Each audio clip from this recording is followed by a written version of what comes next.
partager ensemble la parole de Dieu. Et ce matin, je vais vous inviter à regarder de nouveau la série de prédications que je fais dans le livre de 1 Jean. Et juste un petit rappel pour dire que l'épître de 1 Jean a été écrit donc par l'apôtre du même nom. Et c'est vraiment une épître qui est très très importante parce que à l'époque où cette lettre elle est faite, on va dire que il y a quasiment plus de témoins oculaires de la vie de Jésus-Christ parmi les disciples. Jean est le dernier à être en vie et il va rappeler à tous ces nouveaux chrétiens ce que lui-même il a reçu de Christ. Alors, donc, je disais donc que l'apôtre Jean, écrit cette lettre. Il est le dernier des disciples et des apôtres, et il envoie cette lettre à une communauté qui est en proie à des enseignements hérétiques, donc qui détournent de la vérité que Jésus-Christ a enseignée. Et aujourd'hui, on va s'arrêter à l'amour, un encouragement à s'aimer les uns les autres, mais surtout que Dieu est la source de notre amour. Le monde aspire à l'amour. Est-ce que vous êtes d'accord avec ça? Ah oui, moi aussi j'aspire à l'amour. Et même si nous utilisons le même mot pour décrire l'amour, il existe 3 types d'amour. L'amour éros ou amour passion, c'est l'amour charnel entre un homme et une femme. L'amour philios ou amour passion, l'amour partage, pardon, c'est l'amour réciproque. Merci. C'est l'amour réciproque, l'amitié et l'amour agapéo ou amour désintéressé. C'est l'amour inconditionnel et ce sera l'objet de la prédication de l'amour dont on parlera en tout cas tout au long de ce texte. Et l'amour est un thème central dans l'épître de 1 Jean. On le retrouve dans plusieurs chapitres et ce n'est pas la première fois que je l'évoque. Vous vous souvenez peut-être déjà dans 1 Jean 2, Jean rappelait le commandement nouveau qu'il a écrit au destinataire de sa lettre, un commandement reçu depuis le début, c'est-à-dire à l'annonce de la bonne nouvelle, et qui est en même temps un vieux commandement. C'était celui d'aimer son prochain comme soi-même. Et dans 1 Jean 3, il a également commandé de s'aimer les uns les autres. Et aujourd'hui, au travers de 1 Jean 4, les versets 7 à 12, nous allons voir que l'amour véritable habite en Dieu, l'amour véritable s'apprécie dans les actes et que l'amour véritable est une mission. Alors, je fais la lecture dans Second 21, 1 Jean 4, les versets 7 à 12.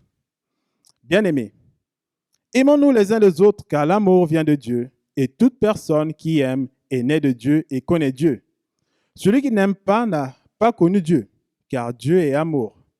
Voici comment l'amour de Dieu s'est manifesté envers nous. Dieu a envoyé son Fils unique dans le monde, afin que par lui, nous ayons la vie. Et cet amour consiste non pas dans le fait que nous avons aimé Dieu, mais dans le fait que lui nous a aimés et a envoyé son Fils comme victime expiatoire pour nos péchés. Bien-aimés, puisque Dieu nous a tant aimés, nous devons nous aimer aussi. Nous devons nous aussi nous aimer les uns les autres. Personne n'a jamais vu Dieu. Si nous nous aimons les uns les autres, Dieu demeure en nous et son amour est parfait en nous. Voilà où s'arrête notre lecture. L'amour véritable habite en Dieu, le verset 7 à 8. L'amour fait partie intégrante de Dieu et tout est fait par amour. Tout ce qu'il fait est pour le bien de sa création. Même quand Dieu rend justice, il le fait par amour. Dieu est à l'origine de la création de tout ce que nous voyons. Vous, moi, la nature, toutes les choses visibles comme invisibles. Dieu a créé le monde et l'homme par amour. Et le livre de Genèse nous montre combien Dieu a pris plaisir à la création de chaque chose. Et à chacune de ces réalisations, il est écrit que Dieu trouvait cela bon. Et même pour la création de l'homme, il est écrit que Dieu trouvait cela très bon. Dieu, dans tous ses actes, fait preuve d'amour. Chacune de ses actions sont donc teintées d'amour. C'est pourquoi ce qu'il fait est parfait. Dieu a créé un monde donc parfait qui malheureusement a été dénaturé par la désobéissance du premier homme, Adam. L'homme s'est alors éloigné des divines bonnes œuvres que Dieu avait préparées pour lui. C'était la seule condition pour que l'homme puisse être en présence, demeurer en présence de Dieu. Et à côté de l'attribut de Dieu et amour, il faut associer aussi Dieu est saint, qui se traduit par Dieu ne fait pas le mal et ne cohabite pas non plus avec le mal. Dieu est aussi juste. Mais quand Dieu utilise le bâton pour corriger, pour redresser, il le fait par amour, car il sait que si l'homme ne change de direction pour revenir à lui, pour revenir sur le droit chemin, il sera perdu pour l'éternité. Dans l'histoire du peuple d'Israël, le premier peuple auquel Dieu s'est révélé et à qui Dieu avait confié une mission, celle de rayonner pour que les peuples aux alentours du peuple d'Israël, toutes les nations aux alentours du peuple d'Israël, puissent découvrir le Dieu véritable. Dieu leur dit ceci par le prophète Michée. Michée 6, verset 8. On t'a fait connaître, homme, ce qui est bien et ce que l'Éternel demande de toi.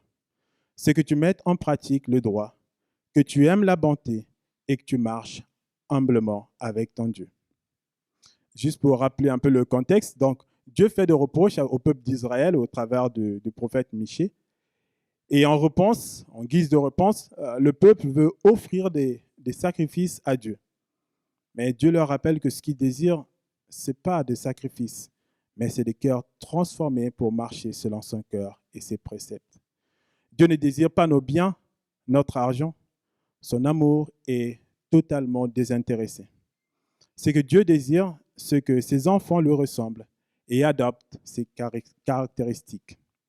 Et déjà dans les précédents chapitres de 1 Jean, l'apôtre Jean a fait le parallèle entre les caractéristiques de Dieu et celles de ses enfants, qui doivent être bien sûr en parfaite cohérence. Il dit par exemple dans 1 Jean 1 que Dieu est lumière, qu'il n'y a pas de ténèbres en lui. Et que si nous disons que nous sommes en communion avec lui tout en marchant dans les ténèbres, nous mentons et ne mettons pas la vérité en pratique. L'amour doit être aussi une des caractéristiques fondamentales des enfants de Dieu, des chrétiens, de ceux qui se déclarent de Christ. Il est inconcevable de connaître Dieu si on n'a pas l'amour. Ce n'est pas possible de déclarer connaître Dieu si on n'a pas l'amour. John Stott dit que affirmer connaître Dieu sans avoir de l'amour est comme déclarer être intime avec un étranger dont on ne peut parler la langue. Affirmer connaître Dieu sans avoir de l'amour est comme déclarer être intime avec un étranger dont on ne peut parler la langue. C'est comme si je venais parmi vous ce dimanche avec un ami russe, alors que vous savez que je ne parle pas du tout le russe, et que je vous disais que c'était un ami intime qui ne parle pas non plus français ni anglais. Bon, je ne suis pas très bon en anglais non plus. Mais est-ce que je serais vraiment crédible si je vous disais cela? Certainement pas. Connaître Dieu ne s'apparente pas à l'acquisition d'une connaissance théorique telle que les sciences. C'est connaître intimement Dieu, c'est connaître les contours de sa personnalité, les accepter et désirer les développer. L'amour véritable s'apprécie dans les actes, les versets 9 à 11. L'amour de Dieu s'exprime de plusieurs manières envers nous les hommes. Et l'apogée, le summum de son amour nous est révélé par le projet de salut qui a été concrétisé par la venue de Jésus-Christ sur terre, sa mort à la croix et sa résurrection que nous avons fêtée la semaine dernière à l'occasion de Pâques. Pour prendre la mesure de cet amour, passons en revue la condition de l'homme avant la venue de Jésus et aussi celle de Jésus.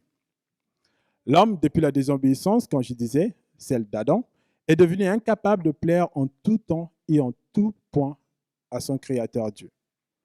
Au contraire, jour après jour, année après année, sa déchéance ne fait que s'accroître. Caïn, le fils d'Adam, tue son frère Abel. Les hommes se rebellent collectivement contre Dieu au point que Dieu est attristé par leur méchanceté et il est obligé d'agir pour stopper la perversion du monde. Un monde qu'il a créé parfait. Alors arrive le déluge, la destruction de Sodome et Gomorrhe, et j'en passe. Et nous n'avons certainement pas la mesure de la perception du mal pour Dieu. Nous compatissons quand nous entendons parler de catastrophes naturelles, quand nous entendons parler des faits divers atroces, mais vivre la douleur dans la chair de la victime est encore tout autre. Dieu lit dans nos cœurs, comme dans un livre. Et en partant de ce postulat, on peut imaginer la douleur de Dieu quand dans sa relation verticale avec l'homme, l'homme le déshonore par le dénigrement de sa divinité, de son importance, quand l'homme accorde une place plus importante à Dieu, à autre chose plutôt qu'à Dieu. Et cela peut être pour des bonnes causes. Faire du sport, par exemple, pour garder la forme, passer plus de temps avec des amis, tout ce que vous pouvez imaginer qui prend plus de place que Dieu dans notre vie. Cela l'attriste.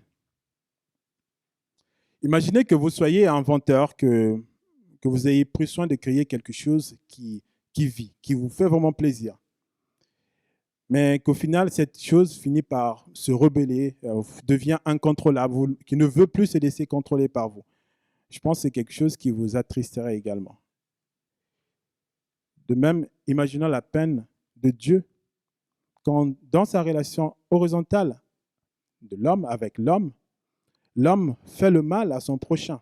Il tue, il pille, il vole, et tout ça devant les yeux de Dieu, qui ressent toute la souffrance subie par la victime ou les victimes. Et comment réagirons-nous si nous étions à la place de Dieu? Je pense que nous agirions. Et il n'y a qu'à voir aussi comment nous, les hommes, nous rendons justice. Nous sommes prêts à décréter la peine de mort quand un homme est reconnu coupable d'un meurtre. Dieu également agit dans sa justice. Alors que l'homme fait tout le contraire de ce que Dieu attend de lui, Dieu manifeste son amour envers lui. Dieu a décidé unilatéralement par amour d'envoyer un sauveur en la personne de son Fils, Jésus-Christ. Celui qui est la parole de Dieu, celui qui était, qui est et qui sera, celui qui était dès le commencement, son Fils, Dieu lui-même, celui qui était dans sa gloire, a décidé de quitter tout cela pour revêtir notre corps humain pour une mission que j'appelle SOS. Il est né dans un corps humain et allé jusqu'à mourir à la croix afin que, par la foi en lui, tout homme, toute personne soit sauvé et parvienne à la vie éternelle.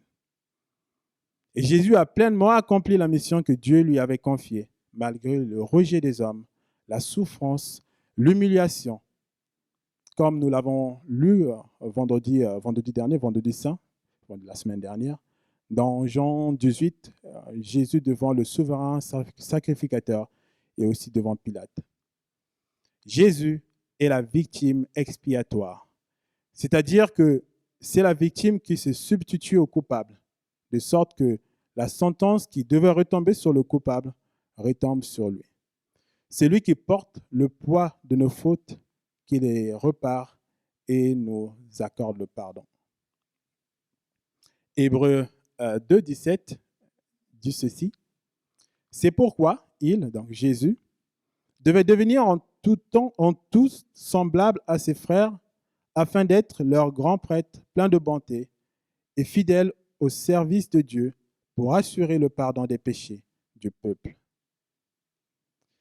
Dieu nous a aimés le premier et nous ordonne à notre tour de faire de même envers nos frères et sœurs.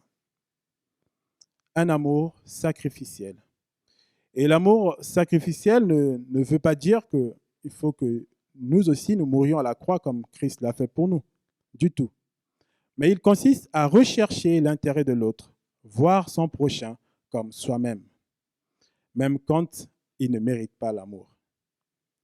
Et c'est ce qu'a fait Dieu, Jésus, pour l'humanité tout entière, comme on nous le rappelle bien Paul dans Romains 5, le verset 7 à 8. À peine mourrait-on pour un juste, peut-être accepterait-on de mourir pour quelqu'un de bien, mais voici comment Dieu prouve son amour envers nous. Alors que nous étions encore des pécheurs, Christ est mort pour nous. Dieu nous dit, mon enfant, inspire-toi de moi, de mon amour, et fais de même envers ton frère, ta sœur, ton prochain. Comment pouvons-nous donc traduire cet amour envers les autres, en l'Église, le corps de Christ, dans notre vie quotidienne? Dans l'Église, il est question de l'amour mutuel, parce que sont concernées des personnes qui se déclarent de Christ, des personnes qui poursuivent le même but, glorifier Christ et devenir jour après jour un peu plus semblable à lui. Et il ne suffit pas seulement de le déclarer, mais il faut le vivre en l'Église, dans les relations fraternelles. Et dans ces relations, il peut, hélas, avoir des hauts et des bas, à cause du péché qui s'exprime encore dans le monde tant que Christ n'est pas venu pour mettre un terme à ce monde. Mais il n'y a pas de débat, ce sont des relations qui méritent d'être vécues. Si nous demeurons attachés à Christ, le cep, en lui faisant confiance, il nous transformera progressivement pour aimer comme lui a aimé d'une manière désintéressée, cherchant le bien de l'autre. Et l'Esprit de Dieu est l'aide suprême dans ce processus de transformation. Grâce à lui, nous développons le fruit de l'Esprit qui est cité dans Galates 5 et qui est indispensable dans nos relations, dans ces relations fraternelles. Et je cite, ces fruits, c'est l'amour, la joie, la paix, la patience, la bonté, la bienveillance, la foi, la douceur, la maîtrise de soi. Je pense que si quelqu'un a toutes ces qualités, il va avoir que des bonnes relations. Ce sont des qualités essentielles pour des relations fraternelles, saines, authentiques et pérennes. Et plusieurs passages de la Bible nous exhortent également les chrétiens à faire preuve de patience, de bonté, de miséricorde les uns envers les autres. Et une fois de plus, en se référant à l'amour de Dieu qui nous a fait miséricorde, apprenons à pardonner sans limite en demandant à Dieu de nous donner la force d'y arriver. Prenons l'exemple de Saul, par exemple, qui a approuvé le meurtre d'Étienne. Alors, j'espère qu'Étienne soit... pas cet Étienne, en tout cas, que Dieu te préserve. Non, on parle bien de l'apôtre Paul. Et les autres apôtres, les disciples de Jésus qui avaient été témoins de toutes ces circonstances de la lapidation d'Étienne, ils auraient bien eu une bonne raison de se venger de Paul quand ils en ont eu l'occasion. Et parmi ces disciples, il y avait peut-être des frères et sœurs d'Étienne ou des membres de sa famille. Comment ont-ils pu accueillir celui qui a approuvé le meurtre de leur frère? Et pourtant, ils ont décidé d'agir avec amour, avec compassion envers Paul, en s'empressant même de l'appeler frère. Je trouve ça vraiment très remarquable. Oui, l'amour est vraiment une décision et pas seulement un vœu pieux. Agir avec amour veut dire prendre des décisions et parfois des décisions pas faciles. L'objectif étant de préserver l'unité du corps de Christ et de se laisser modeler à son image. Et ce n'est pas l'affaire d'Herbert, l'affaire de Sylvain, c'est l'affaire de tout le monde, de tout chrétien, de celui qui accepte l'autorité de Christ dans sa vie. L'apôtre Paul nous dit aussi dans Romains 12, verset 18, ceci. Si cela est possible, dans la mesure où cela dépend de nous, soyez en paix avec tous les hommes. Une des choses, en effet, qui peut favoriser les bonnes relations ou avoir la paix, c'est le dialogue. Un dialogue basé sur les principes bibliques de résolution des conflits. La Bible étant notre référentiel à tous les chrétiens, à ceux qui acceptent l'autorité de Christ dans leur vie. Alors j'ai envie de vous poser une question. Euh, qui a déjà offensé quelqu'un, même sans le vouloir? Moi, je lève la main en tout cas. Et qui a déjà été offensé par quelqu'un, même sans le vouloir? Je lève encore la main. Vous voyez, on est tous vraiment concernés. Et nous avons tous été un jour ou l'autre victimes ou auteurs d'une offense.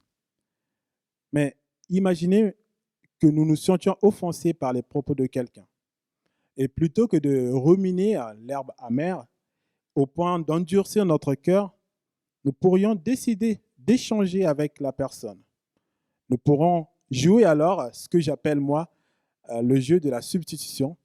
Aime ton prochain comme toi-même. En effet, peut-être qu'en essayant d'inverser le rôle, de permettre à l'offenseur de voir la situation avec notre regard, avec notre perception, avec nos yeux, cela lui permettra d'ouvrir aussi les yeux et de mieux comprendre notre situation et d'apporter des explications à la confusion et, si besoin, demander pardon et rétablir la relation. Mais pour cela, il faut aussi ne pas avoir de décision arrêtée avant l'échange.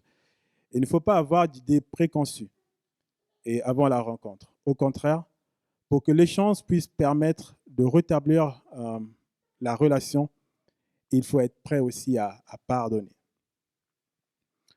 Et le fait d'être chrétien ne veut pas dire qu'il faut se museler devant une offense, un mal qu'un frère ou une sœur aurait commis. Au contraire, nous devons nous exhorter les uns les autres pour grandir en maturité. Et cela passe parfois par des remises en question.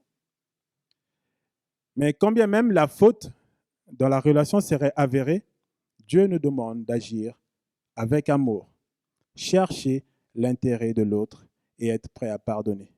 Lequel de vous n'aimerait pas qu'on lui pardonne? Moi, en tout cas, j'aimerais qu'on me pardonne. Il peut arriver, hélas, que dans l'Église, on arrive à discipliner une personne à cause de son comportement qui divise. Cela peut même aller jusqu'à considérer la personne comme un païen si elle refuse de changer d'attitude devant un péché. Pas dans le but juste de faire le mal et de chasser la personne. Non, dans le but de lui ouvrir les yeux sur son péché et lui donner de revenir sur le droit chemin. Et ça ne vient pas de moi, de l'Église, c'est ce que Jésus-Christ lui-même nous a dit dans Matthieu 18, versets 15 à 17. Il dit ceci: si ton frère se rend coupable à ton égard, va le trouver seul à seul et montre-lui sa faute. S'il t'écoute, tu auras gagné ton frère. Mais s'il refuse de t'écouter, prends une ou deux autres personnes avec toi, afin que, comme le dit l'Écriture, toute affaire soit réglée sur le témoignage de 2 ou 3 personnes. Mais s'il refuse de les écouter, dis-le à l'Église. Et s'il refuse d'écouter l'Église, considère-le comme un incroyant ou un collecteur d'impôts. Dieu nous commande d'aimer. Et tant qu'on sera sur terre, le pardon ne sera jamais loin de l'amour. À côté de l'amour, il y aura le pardon. Et quand bien même on aime profondément quelqu'un, vous conviendrez qu'il arrive et qu'il peut arriver, hélas, qu'on blesse la personne même par inadvertance. Et pour rétablir la relation, un échange sincère, des excuses ou un pardon sont nécessaires. Il faut aussi un cœur réceptif, prêt à pardonner. L'amour véritable est une mission. Le verset 12 nous dit, je vais juste le relire, personne n'a jamais vu Dieu. Si nous nous aimons les uns les autres, Dieu demeure en nous et son amour est parfait en nous. L'amour selon Dieu,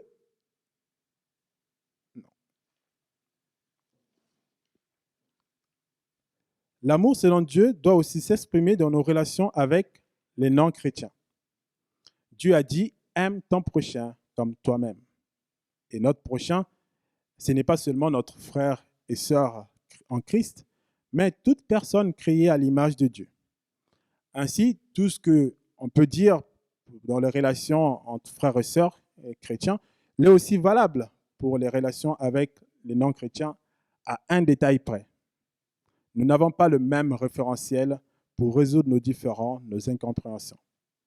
Je ne peux pas aller dire à un ami non chrétien, la Bible dit, parce qu'il ne reconnaît pas cette autorité. Mais à un frère, une sœur en Christ, oui, parce que nous reconnaissons tous l'autorité de la Bible dans notre vie. Personne n'a jamais vu Dieu. Si nous, personne n'a jamais vu Dieu, ni nous, les chrétiens, ni les non-chrétiens. Mais si les chrétiens ont de l'amour les uns envers les autres, l'amour de Dieu sera alors reconnu en eux par les non-chrétiens et ils sont alors le reflet de l'amour de Dieu pour les non-chrétiens. Jésus a dit que c'est à l'amour que ses disciples, les chrétiens, ont les uns pour les autres qu'en reconnaîtront qu'ils sont ses disciples. C'est à l'amour que les gens, ceux qui ont mis leur confiance en eux, ont les uns pour les autres qu'on reconnaîtra qu'ils sont ses disciples. Les chrétiens ont donc une mission collective. Dieu nous a confié la mission de le refléter pour attirer à la lumière ceux qui sont encore dans les ténèbres. Et quoi de mieux que l'amour pour le faire? Pour se distinguer de l'amour que le monde montre, que le monde présente. L'amour du monde est égoïste, égocentrique, motivé par l'intérêt, éphémère et inconsistant. Et de nos jours, on voit que la société recherche la perfection physique. Pas un kilo en trop, un corps et un nez pas différent de celui que prennent les publicités. Avoir le dernier objet à la mode. Et à l'ère des réseaux sociaux, des téléphones portables, nous constatons aussi les ravages, le ravage de l'amour par intérêt. Quand un groupe, par exemple, se ligue contre une personne, ce qu'on appelle le harcèlement, qui se vit dans tous les milieux sociaux maintenant, même l'école n'est pas épargnée et sans limite d'âge. Et les conséquences du harcèlement scolaire, par exemple, sont graves. Il y a le décrochage scolaire, l'absentéisme, le stress, l'angoisse, la phobie scolaire et malheureusement la dépression. Et malheureusement, ça peut aller encore plus loin, jusqu'au suicide ou à une tentative de suicide. Les enfants de Dieu ne doivent pas s'engouffrer dans cette entreprise qui n'est pas de Dieu, mais bien du malin. Quand quelqu'un subit la moquerie, la mise à l'écart, agissons avec bonté et amour avec elle pour manifester notre appartenance à Dieu. Nous nous rappelons que Dieu nous a tous créés différents. Nous avons en revanche deux choses communes. Dieu nous a créés à son image, c'est la première chose. Et la deuxième, c'est qu'il nous aime tous d'un même amour, un amour infini. Christ n'est pas mort seulement pour les plus beaux, pour les jaunes, pour les blancs, les noirs. Il est mort pour toute l'humanité, afin que quiconque croit en lui ait la vie éternelle, puisse vivre avec lui pour l'éternité. Et donc, qui que vous soyez, Dieu vous aime et vous appelle à croire en son Fils pour passer l'éternité avec lui. L'Église est donc une particularité dans ce monde pour manifester l'amour de Dieu, sa volonté pour l'humanité. Et regardez autour de vous, même si on ne peut pas tous se réunir à cause de la distanciation sociale, vous pourrez quand même voir que dans l'Église, il y a vraiment de la diversité. Une diversité de nationalités, de couleurs, et des gens qui ont des aptitudes différentes et qui viennent aussi des classes sociales différentes, qui peuvent aussi avoir des opinions qui divergent, mais nous nous acceptons comme tels, car Christ nous a unis. C'est aussi l'image des 12 disciples de Jésus. Jésus s'est choisi 12 disciples qui n'avaient pas les mêmes horizons. Parmi ces 12 disciples, on trouve par exemple des pécheurs, des collecteurs d'impôts, donc des pauvres, des riches, des personnes instruites ou non. Tous ont été unis par Christ. Nous ne sommes pas un cercle fermé, une communauté qui se replie sur elle-même, mais au contraire, ouverte. Et beaucoup d'entre nous ont pu expérimenter au travers de l'accueil chaleureux qu'ils ont reçu à la première fois qu'ils sont venus à l'église, combien, même si nous sommes différents, même si nous y sommes pour la première fois, nous sommes accueillis comme un frère, comme quelqu'un qui faisait partie de la famille. En tout cas, nous, c'est ce qu'on a vraiment ressenti la première fois qu'on est venu dans l'église et c'est le témoignage que bon nombre de personnes également ont fait. Accueillir, c'est notre mission collective. Et ensemble, acceptons cette mission de montrer l'amour de Dieu au monde. Vous ne croyez peut-être pas être à la hauteur de la mission que Christ nous a confiée, celle de le montrer au monde, mais Jésus-Christ croit en vous, en moi. Il nous a investi de cette mission en mourant à la croix pour nous. En manifestant l'amour véritable en l'Église ou individuellement, nous sommes une lumière qui attirera les non-chrétiens. Pourquoi donc l'amour de Dieu? L'amour de Dieu, dans son amour, Dieu veut que tous les hommes soient sauvés. Et j'entendais tout à l'heure encore dans une prière qu'un jour, le mal, la souffrance, les peines disparaîtront. Et c'est vraiment le désir de Dieu, c'est que tous ces enfants ne vivent plus dans la souffrance, dans la peine. Et pour cela, nous devons accepter Christ comme Seigneur et Sauveur. Et aussi accepter de le ressembler jour après jour. Je termine par une exhortation et une exhortation qui vient de l'apôtre Pierre dans 1 Jean 3, une exhortation qui concerne les chrétiens. Pierre dit ceci, dans 1 Pierre 3, verset 8, « Enfin, ayez tous les mêmes pensées et les mêmes sentiments. Soyez pleins d'amour fraternel, de compassion, de bienveillance. Enfin, ayez tous les mêmes pensées et les mêmes sentiments. Soyez pleins d'amour fraternel, de compassion et de bienveillance. » La barre est peut-être haute, mais Dieu est la source de l'amour. Et si nous voulons vivre ce véritable amour, nous devons mettre notre confiance en Jésus-Christ et accepter de le refléter avec la force que donne son Esprit Saint. Je vais prier et j'invite l'équipe de musique de venir pour chanter ce dernier chant. Ensemble, nous voulons.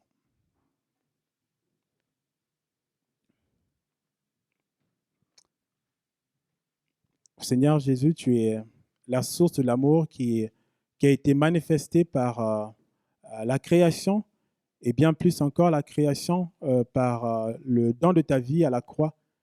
Oui, tu es mort et ressuscité, non pas à cause de tes fautes, mais pour donner une espérance vivante, la vie à tous ceux qui croient en toi. Oui, nous méritions, Seigneur, la mort, mais toi, tu es mort afin de nous donner la vie au lieu de la mort. Et tu nous as montré, Seigneur, cet amour afin que sur terre, que nous aussi nous manifestions cet amour, Seigneur, de nous aimer les uns les autres. Tu es la source de l'amour et nous prions, Seigneur, pour que ton amour puisse encore se mouvoir en nous, Seigneur, qu'il puisse se manifester en nous. Et on prie au Dieu que tu nous donnes à chaque circonstance, Seigneur, de pouvoir regarder au Seigneur à ton exemple, Jésus, et à nous rappeler que toi, tu étais prêt à aller tu es allé jusqu'à mourir à la croix pour nous. Et tu veux que nous aussi, nous puissions faire des sacrifices. Et il est sûr, Seigneur, que nous ne pourrons souffrir davantage que toi, tu as souffert. Et nous prions que tu nous donnes la force de pouvoir aimer plus comme toi, afin que nous soyons un témoignage vivant et que ceux qui nous entourent, Seigneur, puissent voir ton amour au travers de nous et qu'eux aussi, Seigneur, aient envie de te découvrir et devenir ainsi tes enfants. C'est notre prière au nom de Jésus-Christ, notre Seigneur et Sauveur. Amen.